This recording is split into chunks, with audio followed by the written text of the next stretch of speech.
Hi, my name is Karen Turner, and I am a leadership coach. I help women leaders kick their performance habit to eliminate overwhelm. Because when you eliminate overwhelm, you can focus on building influence to increase your visibility, refine your leadership skills, and gain momentum in your career. Today, I am talking about how to manage your mood and protect your mind. A few years ago when I was still working in corporate full time, I had a team of almost 300 across 4 or 5 different departments, and let me tell you, there were more days than I care to admit when I would feel like the minute I walked into my workplace that I was swallowed up and I felt like I was underwater for the whole day, and then I would be spat up at the end of the day at home. That's what it felt like consistently. When you're feeling that way all the time, it does feel like you're drowning. I would get home. As leaders, I know you understand the day doesn't end when you leave the building. Inevitably, there were text messages, there were emails that needed to be responded to, tasks that needed to get done. As leaders, we do spend the large part of our day and the majority of our responsibility is caring for our teams. It is empowering them to do the work that moves the organization forward. Now, that's the majority of what we should be doing, I propose, but I also know that we have very real tasks as well, work that needs to get done despite our best laid plans, because I've been there where I have my to do list ready to go. I've looked at my calendar. I don't have any meetings lined up. Today is the day that I am going to focus on getting this work done. But then the meetings are added. You've got an open door policy. So your office is a revolving door. At the end of the day, you look at your to do list and it hasn't been touched. That can play on your mind. It can play on your feelings of anxiousness as you think about the things that aren't getting done. So, even if the text messages and emails aren't following you home, I know that your mind hasn't turned off as you're thinking about the things that need to get done. I want to share with you a technique that changed my life and how it changed how I showed up for my team and my family.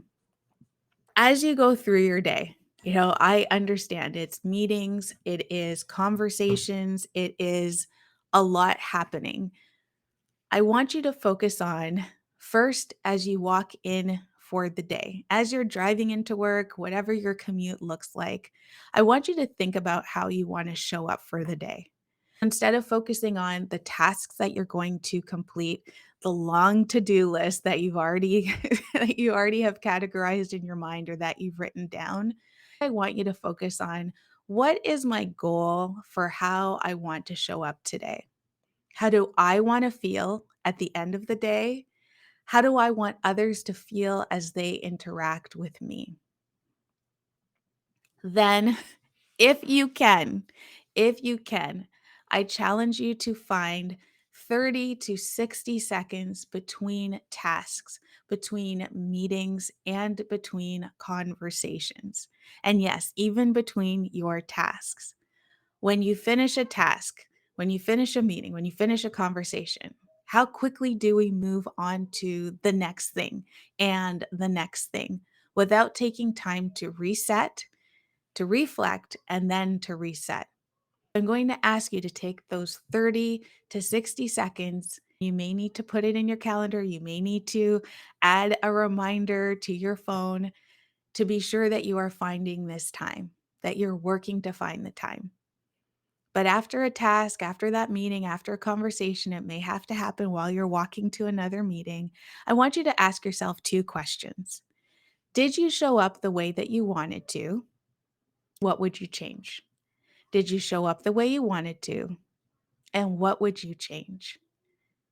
As you answer these questions, and once you answer these questions, I want you to take a deep breath and I want you to release it. I want you to let it go. Then I want you to quickly turn your attention to what you're headed into. Even if it's from task to task, I want you to pause and be intentional. It's building intentionality through your day. I want you to think about, how do you want to feel while you are in this meeting, doing this task, while you are having this conversation? And what is your goal? Again, with the task, meeting, or conversation. If you're meeting with someone or multiple people, then I want you to ask yourself, how do you want them to feel? So, again, how do you want to feel? What is your goal? And how do you want others to feel in this conversation? Then I want you to take a deep breath and then I want you to go do the thing. If you can't get it done during the day, throughout the day, I understand. It's hard to pull aside those 30 to 60 seconds because your day is stacked. I encourage you, definitely in the morning, you should be eating lunch, although I know lunch is sometimes a luxury. But midway through your day, if you can find time to take stock of your morning and prepare for your afternoon with the same questions: how did I show up this morning and what would I change? As you think about the rest of the day, how do I want to show up? What do I want to accomplish? And how do I want others to feel about the day? Or about their interaction with me. Sorry, about their interaction with me.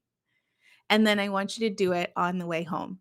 My two non negotiables with my clients and with myself are the start of the day and the end of your workday. I want you to be so intentional about the start of your workday and the end of your workday. There were days where I definitely could not even spare 30 to 60 seconds in between tasks, in between meetings, or it would slip my mind. This is a habit that we're building. And so habits have days where they're incredible and other days where they're not. So I want you to give yourself grace. But my two non negotiables were the start of the day and the end of the day. The end of the day was especially life changing for me because instead of feeling like I was spat out at home and just jumping into mom mode for my then almost 2-year-old and 5-month old, I was pausing on my drive home to say, how do I want to show up for my family, for my friends, for myself? How do I want to show up when I go to the next place after I leave work? And whether you live alone, whether you live with other people, I want you to think about, how do you want to show up for them, for yourself? How do you want them to feel?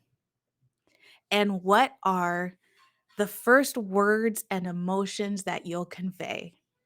If there's anything else in this video that you get, please remember, what are the first words and emotions that you'll convey when you enter into this space after work? That one sentence, that one question transformed how I let go of my workday and entered into my home, preparing to be my best self and show up with energy. It transformed the evenings. Instead of trudging from one task to another task and feeling like momhood and wifehood was a task, I entered my home with energy and it changed how we were in the evenings. That's the power. This technique is absolutely energizing because not only do you find time to honor yourself throughout an incredibly busy day, it helps you to be intentional. And when you are intentional with your actions, with recognizing and stopping to take time to take stock of how you're feeling, how you want others to feel, it's energizing. We have work to do, absolutely. As leaders, you have your tasks that need to get done, and they will because you're high performers. So I know they'll get done. But I want you to, instead of marking that as your goalpost, I want you to think about feeling. How do you want to feel? What what do you want others to feel when they interact with you? When you move closer and closer to those matching, that is when you are building influence. That is when you are shifting your attention from being performance based to building influence, because your day and your obligations, your responsibilities, those don't change. Mine didn't change. In fact, they continue to increase. But when you focus on your energy, on your mood, and your mindset through this technique of taking brief moments throughout the day to take stock, all three of those, your energy, mood, your mindset, will shift significantly. I'm laying that challenge here to you. I want you to let me know, what are you going to commit to initially? Is it just the mornings and setting your intention in the morning and in the evening? Your evenings are non negotiable. Is it just the evenings before you head out of your workplace in onto wherever you are going? What commitment can you make to yourself for how you will intentionally reflect on and release throughout the day, and shift your focus from performance and what you get done as the only measure of your success, but also to change it to how you feel and how others feel, so that you're building influence. Let me know in the comment section. Thanks. I'll see you back for another video soon.